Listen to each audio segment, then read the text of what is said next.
Since its opening in July of 1955, Disneyland has marketed itself as the happiest place on Earth. From the rides, food, movies, and attractions, visiting the Disneyland theme park in Anaheim, California has been a dream of millions of people from all over the world. However, as time goes on, stories and eyewitness accounts have begun to unearth the truth about the so-called happiest place on Earth.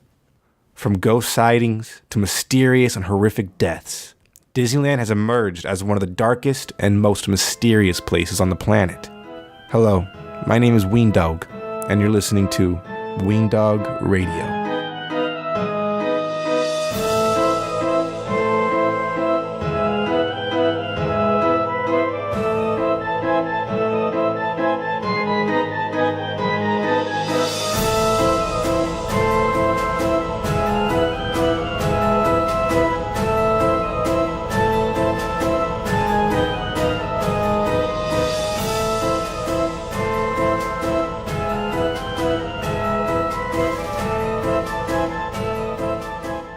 When Walt Disney opened the Disneyland theme park 63 years ago, his intentions were to create a family-friendly place that would bring joy to all who passed through its gates. However, to those who have done the research, you may have come across some strange and disturbing stories about the park. Through this episode, we're going to further examine the various deaths and hauntings that are beginning to plague Disneyland's reputation. Now, since the park's opening, a total of 9 guests have lost their lives on Disneyland attractions. Now, it's important to note the word guests, not employees, but guests. The first death ever recorded at the Disneyland theme park was in the year of 1964. Mark Maples, a 15-year-old resident of Long Beach, California, was killed when he tried to stand up on the Matterhorn bobsleds. Maples then unexplainably unbuckled his seatbelt and attempted to stand up as their bobsled approached the top of the mountain. Mark Maples suddenly lost his balance and was thrown from the sled to the track below, fracturing his skull, ribs, and causing internal injuries. He unfortunately was unable to recover from the injuries and died just 3 days later. Now, the next death was in June of 1966. Thomas Cleveland, a 19-year-old Northridge, California resident, was killed when he attempted to sneak into Disneyland along the monorail track. Now, what I find strange with this, why would you try to sneak into Disneyland, dude? Back then, the tickets were like $2. All right, never mind. That doesn't matter.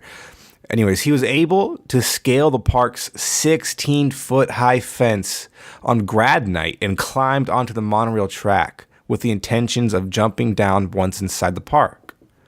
While on the rail, he heard the shouting of a nearby security guard warning him of an oncoming monorail train, and he failed to leap clear of the track. He finally climbed down onto a fiberglass canopy beneath the track, but the clearance wasn't enough.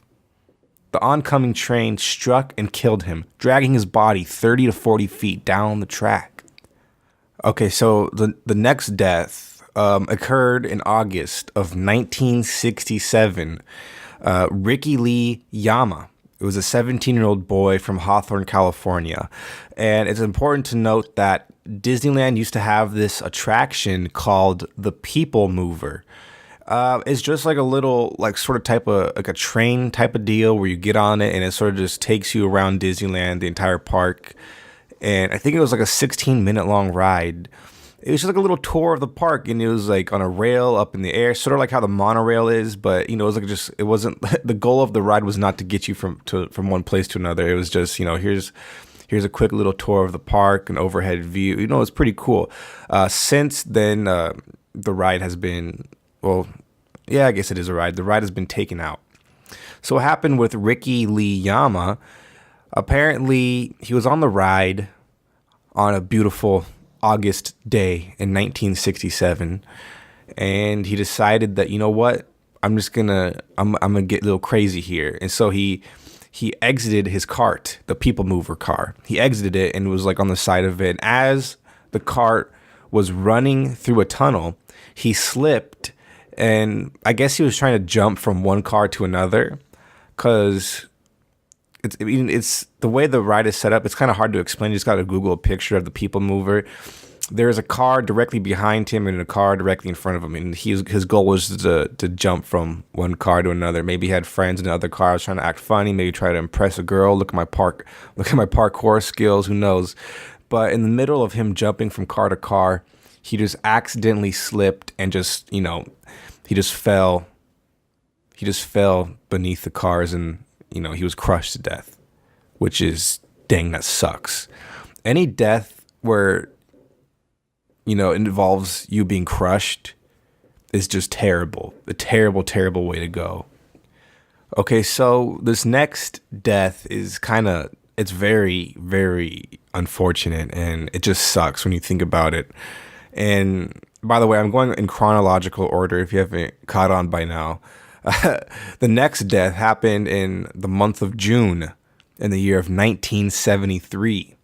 And it involves two young boys, both brothers, one older, one younger. The older one was 18 years old, and these boys are from Brooklyn, New York. So Disneyland has this island, and it's called Tom Sawyer Island. And it's surrounded by water. The only way to get there is to take a ferry full of people, and that's pretty much it. And the island closes at dusk. So what happened is these two boys, the brothers, one 18, the younger one is 10 years old. They went to the island via ferry before it closed, and they managed to hide and stay on the island 3 hours past its closing time. So you gotta admit, that's pretty badass to be just on this island with nobody else. But then you realize, oh shit, we're stuck here, dude. So instead of, calling attention to employees and risking them getting thrown out of the park or getting in trouble or getting a ticket, they decided that, what, let's just swim across the river back to the main park, back to the mainland. Now, the problem is the younger boy, who is 10 years old, did not really know how to swim at all. So the older brother, his name was Bogdan Delarat. He said, you know what, just get on my back and I'll swim us both there to the shore. So Bogdan Delarat, with his 10-year-old younger brother on his back, begins to swim across the river. And about halfway to the other side, he just can't take it no more, and he just suddenly drowns. He just sinks to the bottom or just drowns. And now his little brother's in a panic, but he manages to doggy paddle his way back to shore. And he would eventually be, somewhat rescued by a Disneyland employee. And he said, you know what, my brother, I think he's in trouble. He's drowning in the water. Could somebody help him? And they couldn't find his body until the next morning when they did a more thorough search, and his body appeared in the water. That's some dark stuff, dude. Anyways, the next death occurred on June 7th of the year 1980. A student who recently graduated from a San Diego high school, who's named Gerardo Gonzalez, was at Disneyland with some friends. It was the morning of their grad night celebration, and this death once again occurred on the People Mover attraction. And this is a very similar death to the one that happened 13 years prior with Ricky Lee Yama. So anyways, the early morning hours of a grad night celebration, Gerardo Gonzalez, he tried to do pretty much the same exact thing as the other dude, where he was trying to climb from cart to cart.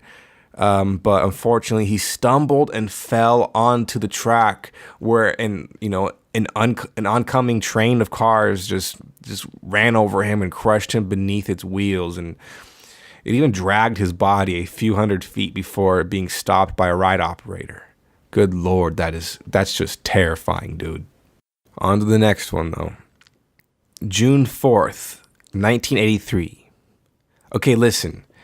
Don't ever go to Disneyland in the month of June. This is the death month of goddamn Disneyland, dude. This is terrifying. So basically, this story follows an 18-year-old Albuquerque, New Mexico resident named Philip Strohan.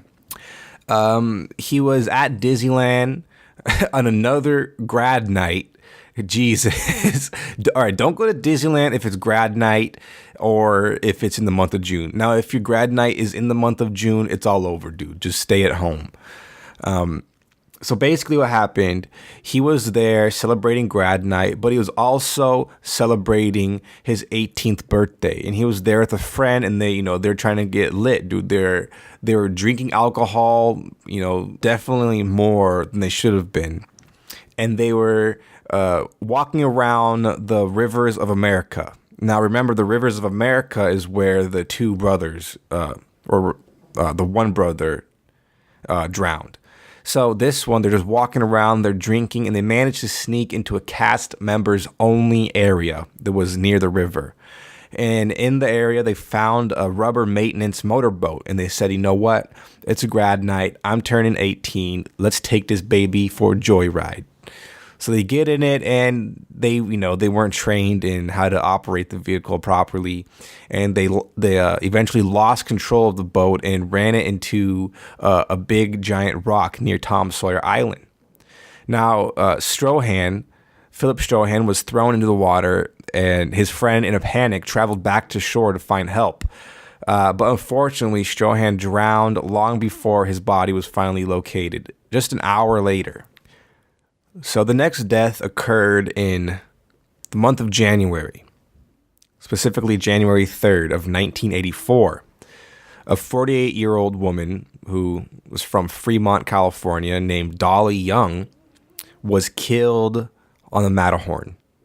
And this death is very similar to the first Disneyland death where the boy was thrown from the ride. So she was in a cart, I don't know what to say, car. She was in one of the cars or train cars by herself. She was riding by herself. And as she was going down the drop, she was just somehow thrown from her seat. And she landed on the tracks in front of an oncoming ride car. And her head and her chest were just, unfortunately just crushed and pinned beneath the car. And it sucks because she was alone on the ride, so no one was there to, give the full story. Did she actually just fly out of the thing? Because upon examination, they found that her restraints weren't really, clicked together at the time when she jumped out of the car. So maybe she somehow undid the restraints herself, or maybe it was due to a lack of inspection by the ride operators before they let the car go on the track. It's just an unfortunate event, and unfortunately, no one will be able to determine the truth of what really happened. Did she jump out? Did she fall out? And did she just try to stand up on the drop and then she just fell out? Why? What is the mentality of someone who wants to undo their restraints going down a massive drop? The only time I've come close to this is at Knott's Berry Farm. They have this ride. It's called Supreme Scream. All it is just you get in this thing. There's over the shoulder harnesses that come down, and then they buckle into a thing between your legs. All it is, it's like a big tower, like the Tower of Terror at Disney. It's like a big tower. It takes you to the top and then just drops you straight down. Now, what I like to do on this ride is I like to have the restraints very loose and high above me. So that way, when you're falling down, you're just like levitating in the air because of the force, and it's very fun. But they don't like that. They frown upon they frown upon that. Like if they see you doing that, they'll come over and just lock your restraints super tight, and it's stupid. It's like, come on, dude, this is my choice. If I die from this, it'll be the best way to die. You know what I'm saying? No big deal. Now this next death is, man, it's tragic because it happened on Christmas Eve of the year 1998. So basically, this once again happened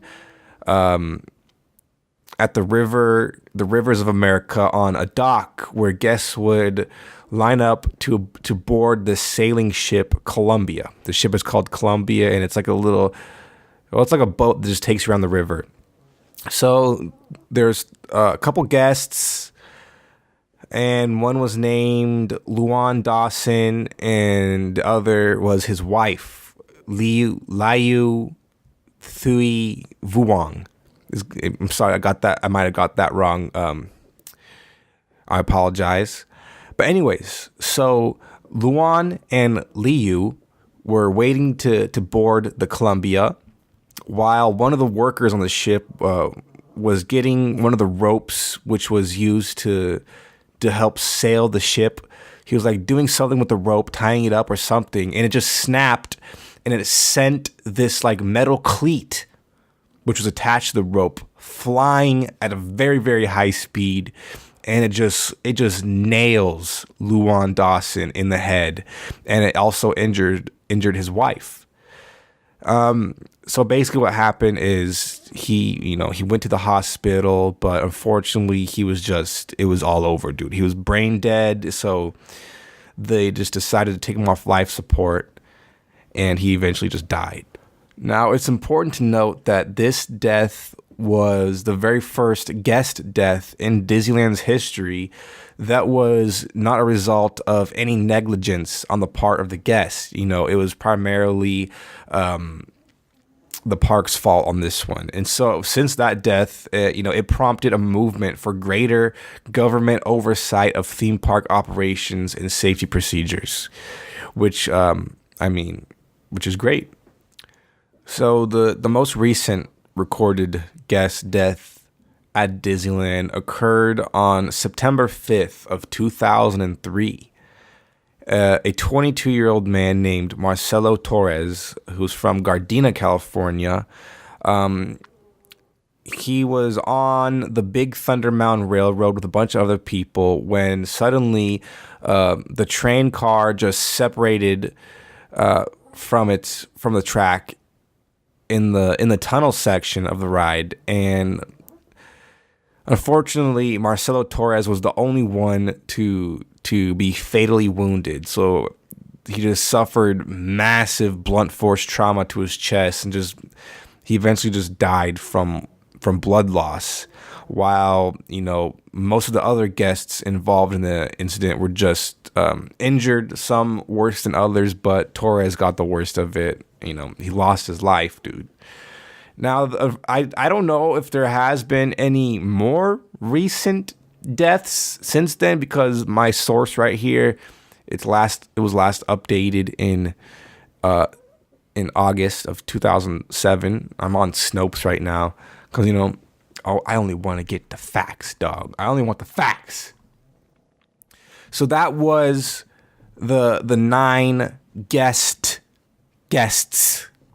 that have died over the years that Disneyland has been opened.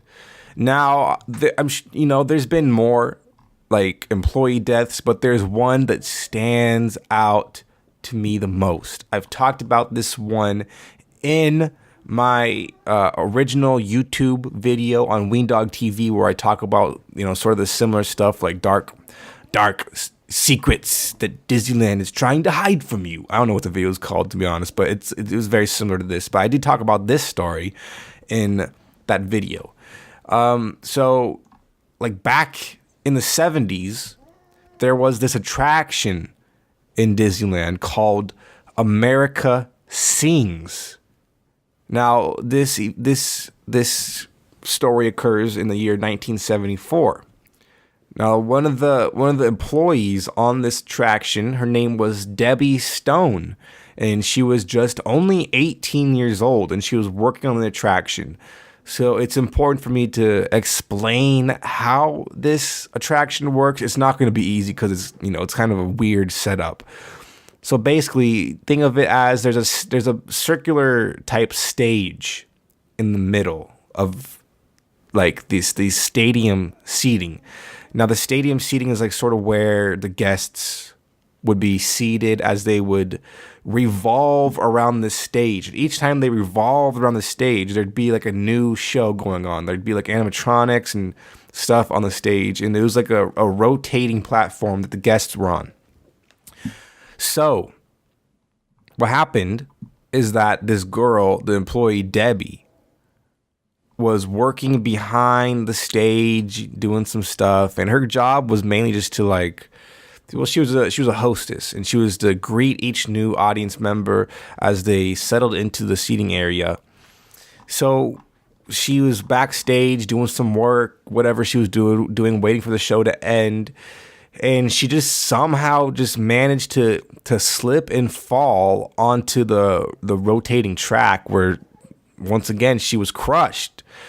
I don't know what it is with Disneyland with people getting crushed, but man, this sucks.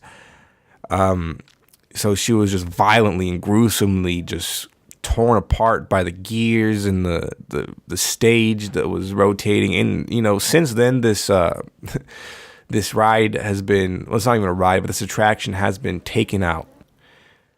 I mean, probably for the best, right? So that will do it for the deaths at Disneyland. Now we're going to transition into the more of the paranormal side. This is the interesting stuff. This is where my ears perk up. So we're going to talk about 3 known popular spirits or hauntings, rather, that have been widely discussed at Disneyland.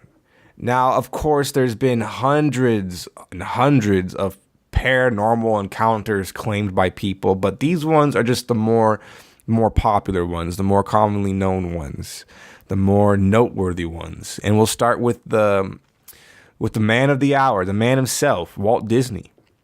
So if you've ever been to the main Disneyland park in Anaheim, California, right when you go in, there's like this fire department that's like on the left-hand side when you go down Main Street. Now, I don't think it's a real fire department, but I think it's just like a building that looks like a fire station. So when Walt Disney was alive, he had an apartment on the top of this fire station. And it's still there today. You can still look up into his window.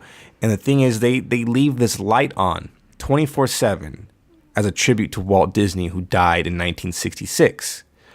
However, it wasn't always like this, dude. So back before this tradition started of leaving his apartment light on 24/7, an employee went up there after the park was closed to turn off the light. He goes into the room, he turns off the light, and then seconds later, the light flickers back on. And he's like, what the hell?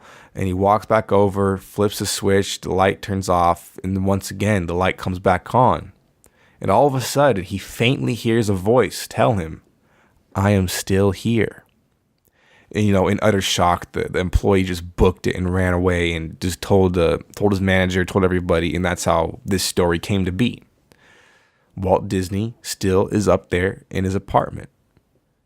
So next time you go to Disneyland, you look up into his window, just remember that he might be looking down right back at you. Ooh. All right, the next one is this one's called Space Mountain's Mr. One Way. I also talked about this one in my Disneyland video on Weendawg TV. Go subscribe, like, comment on my videos. What are you waiting for? So he's described as a large man with red hair and a red face. And the legend has it that he is often seen on the CCTV footage, which is a security camera footage of the Space Mountain ride. He's an apparition who always is known to sit next to single riders. And that's how he got the name Mr. One Way. He sits with the person who's there by themselves or is the odd one out of the group, so they have to sit by themselves on the ride. And there's actually a lot of pictures of him, which is kind of creepy. But it's not like the clearest photographs. It's like a mist of someone sitting in the seat of the Space Mountain car. I still do not know whether to say cart or car or train or locomotive. I do not know. I'm just going to use all of them. Who gives a fuck? So that's Mr. One Way. Go research him. It's pretty creepy. I'm gonna be thinking about that next time I go on Space Mountain, which will probably be in 50 years because I can't afford $300 for a Disneyland ticket right now. Next time I'm on Space Mountain and I'm sitting there by myself, which I probably will be because, come on, let's be honest. Next time I'm there sitting by myself, I'm gonna be thinking, this dude's probably sitting right next to me, this giant red-haired and red-faced man. Damn, that's creepy. Earlier we discussed the story of a young boy who tried to sneak into Disneyland by climbing the fence and running along the monorail train track, and then his plan was to eventually just jump into the park. But we know the outcome of that, where he fatally was crushed and ran over by one of the trains and died. However, apparently, it is said that the ghost of the teenager can still be seen at night running along the monorail train track. Dude, that's creepy. Imagine just you're a security guard working at Disneyland at night. You're just patrolling the premises. You look up at the track and you see an apparition just straight up running along the track, dude, of the monorail. I'd freaking just sprint home. Hell no, that's creepy as hell. Anyways, to keep this creepy train rolling, we're gonna tie in another story that we earlier discussed about the woman, Dolly Young, who was killed on the Matterhorn when she was thrown from her bobsled. Ever since her death, the cast members of the ride, who are required to walk the tracks at night after the ride shuts down, a lot of them have said that they can still hear her screaming, or they hear her just say stuff in like the distance, like very, very faintly and eerily. And that part of the track where she was thrown off and killed is now named by the employees as Dolly's Dip. It's kind of disturbing. Dang. So the next ghost legend story thing, apparition tale legend, comes from none other than the Haunted Mansion itself. Now, it's said that the very end of the ride they say it's haunted by the spirit of a boy whose mother came to the ride to spread his ashes after he died. That rhymed. So, that's a whole other wormhole that we could go into later of people doing creepy stuff at Disneyland, like spreading ashes of their loved ones. Apparently that happens all the time, and they've even banned it from the park because it's such a common occurrence of people spreading ashes. But apparently the Haunted Mansion is haunted by a real ghost of a boy whose mother spread his ashes on the ride. And apparently this same ghost also shows up on the Pirates of the Caribbean ride. Maybe he's like, Mom, why'd you freaking put me on the Haunted Mansion ride? This ride sucks. Screw this. I'm going to the freaking Pirates of the Caribbean, dude. I'm haunting that ride with freaking Jack Sparrow, dude. All right, so the next apparition seen at Disneyland is referred to by employees as the Woman in White. And she is apparently a ghost who's dressed up in a 19th century gown. She's all in white. And the primary place where she's been spotted at most is on Main Street after dark. Now, Main Street is the area where you walk through when you first go into Disneyland. So it's also said that she helps guide lost children to the Disneyland Baby Care Center when they're lost, so they can be reunited with their parents. Now that's a cool ghost right there. But for sure, wear some more current clothing because you're gonna be freaking people out with your 19th century gown, dude. Get it together. So the next two occurrences or ghosts both have to do with previous stories of guests dying in the park. Now, the first one we'll talk about is, remember the two brothers who were trapped on Tom Sawyer Island? So they decided to swim across the the rivers of America, and then in the middle of that, the older brother drowned while the other one was rescued by an employee. Well, apparently now employees say that at night, it's always at night. It's always at night. At night, while making their rounds around the river, they can see an apparition in the water. And around that apparition are ripples, as if something was there, like something physical was there. So is that the spirit of the boy who drowned in the water, forever stuck in the rivers of America? Or is it a ghost of a fish? You tell me. The next story is about the boy who was killed on the People Mover ride in 1967. So this one, it's kind of out there. It's kind of iffy. It's very far-fetched. It looks like, it seems like something strange has been happening at this part of Tomorrowland where this apparent ghost haunts. And they're just trying to find some sort of, explanation. So they said, well, a teenager was killed here on the People Mover ride in 1967. So basically what happens is there's been a number of blonde-haired guests that have traveled through Tomorrowland, and a lot of them have said that something just grabs their hair and pulls it like a fistful of hair, and there's no explanation. And I guess that's it, dude. It's just they're saying that this teenager who was killed on the People Mover ride is haunting Tomorrowland, and he's just going around pulling blonde people's hair. That's kind of far-fetched. Now, the last one we will talk about, ladies and gentlemen, is it's very interesting if you're a Disneyland fan.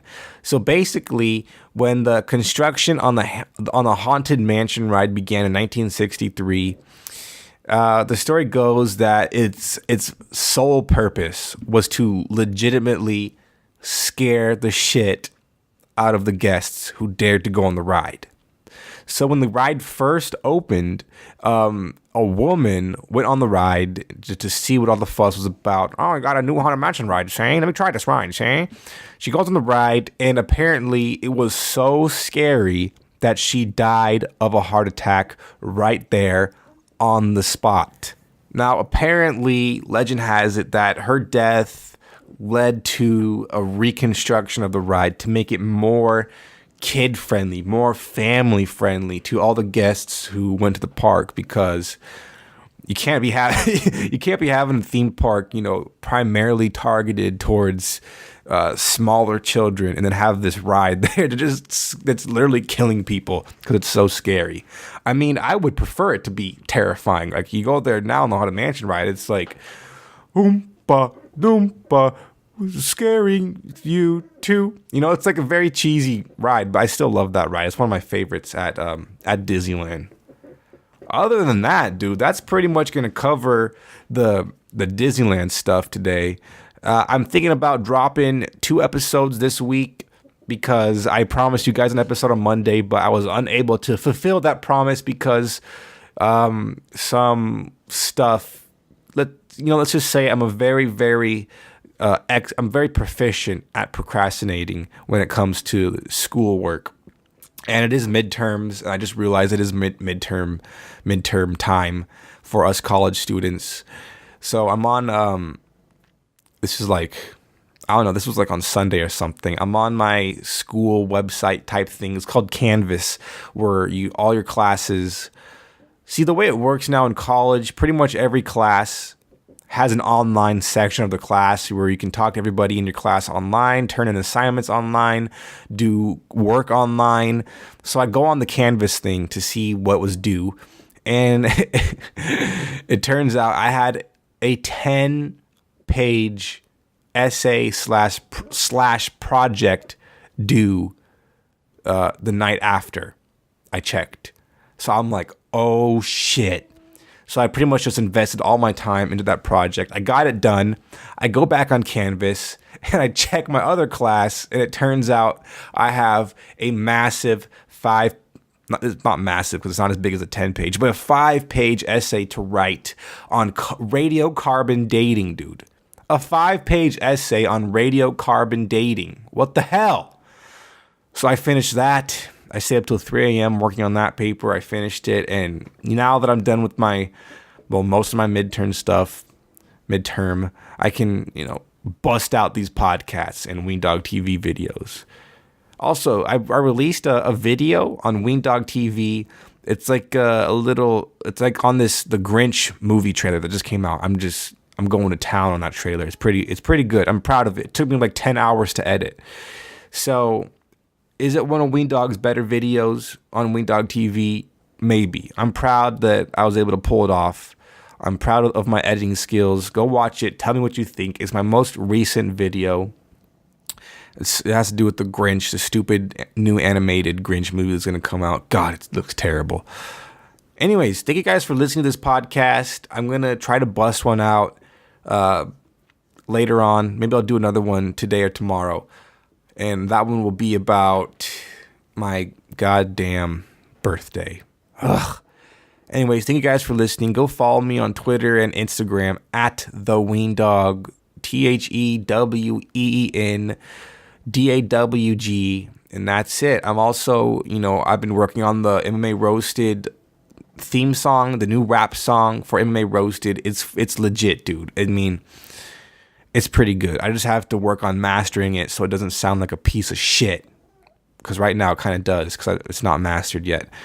I hope you guys are going to enjoy that. I don't know what else I have to say. Also, Weendawg t-shirts. They're in the work. I got the design ready. I'm going to Adam Hunter. Adam Hunter is going to help me by connecting me to his t-shirt guy. He can get me a good deal on an order of t-shirts, because if I did it online, each shirt would be very, expensive, and it would cost me a total of $350 just for a small amount of shirts. And I'm just like, you know what, dude? Come on, there's got to be a better way than this. I'm a broke ass college student. I don't make no money doing anything except from helping Adam out. And, I've talked about before, that's my Taco Bell money. That's just enough money to buy me Taco Bell for like maybe twice a week. But I don't eat Taco Bell twice a week. I'm in a very strict diet right now. And I'm happy because my cravings have significantly been reduced since this diet. It's not even like a name brand diet. It's just me trying to eat healthier, even though I had some. Never mind. We're not going to go into that. Anyways, guys, thank you for listening to Weendawg Radio, and thank you everybody who wished me happy birthday. And that's it, dude. Have a good one. Take it easy. It's no big deal. Wait a minute. Before you leave, I want to promote the Weendawg Nation Facebook group. I'll put a link to the Facebook group in the description of this podcast. It's called Weendawg Nation. Now, I accidentally made a Facebook page for Weendawg Nation, but it's not really what I wanted. I just wanted like a group of people that we can just talk about Weendawg stuff. We can talk about MMA stuff, ghost stuff, anything. So go on there, post articles that you think are interesting, and we'll discuss them. We'll post funny pictures, all that stuff. And you know what? I mean, I love that you guys are big supporters of Weendawg and my funny, crazy stories that I tell on MMA Roasted. So when people join the Facebook group, they'll post like, amazing finger blast story, dude. And I'm like, crap, my family's in this group too, dude. So, I mean, I don't care anymore. I'm 22 years old. I shouldn't be too concerned about what my family thinks about my stories. But my mom was freaking out on me. She's like, you better not be sending your pictures of your butthole to people on the internet. I'm like, what are you talking? Who the hell told my mom, dude? So she's freaking out because I don't even know how she got into Weendawg Nation Facebook group, but she's seeing all of these posts by people talking about my stories, and she's like, what is finger blasting? That doesn't sound appropriate at all. So sorry, Mom, but I kicked you from the group. I can't be having you comment on everybody's posts like, what is anal rape? I don't know. Anyways, guys, thank you for listening to the podcast. That's it. My name is Weendawg, and that's it, dude. Have a beautiful day. Take it easy. Bye-bye. When the cryptos creak and the tombstones quake, Spooks come out for swinging way. happy haunts materialize, And begin to vocalize. grim grinning ghosts come out to socialize. Now don't close your eyes and don't try to hide, or a silly spook may sit by your side, shrouded in a daft disguise. They pretend to terrorize. Grim grinning ghosts come out to socialize.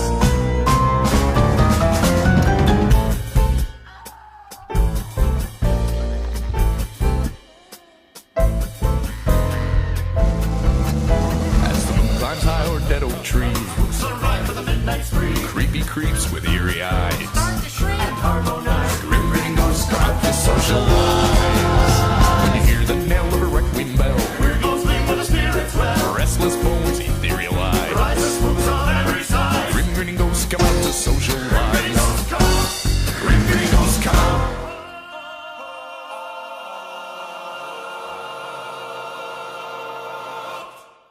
to socialize.